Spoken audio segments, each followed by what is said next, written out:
কি রঙের গড়া দৌড়াইতে আসি আমরা? কেমনে 3 ফুটের 2 ফুট বিদেশ পাঠাইছি, আরেক ফুটের কেমনে বিদেশ পাঠায়, এইটা লইয়া আমাদের টেনশন।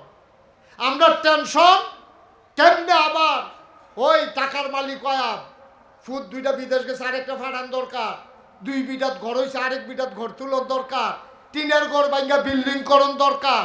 আমরা সেই চিন্তা, আমার ফুতের মুসলমান বানানো দরকার, কোন মুসলমান বাপের এই চিন্তা নাই, ঠিক কিনা বলো? আমার ফুতের মুসলমান বানান দরকার, এই চিন্তা কোনো মুসলমানের নাই। আরে আল্লাহ খাওয়াইবো। আমার জানা মতে কোটি কোটি টাকার মালিক বাংলাদেশের 5 জন ধনীর ভিতরে 1-2 জনের ভিতরে পড়ে যাবে। এইরকম মানুষ আমি জীবনে দেখছি ছোটবেলা, তারা হুদা জমিন আর জমিন কিনে।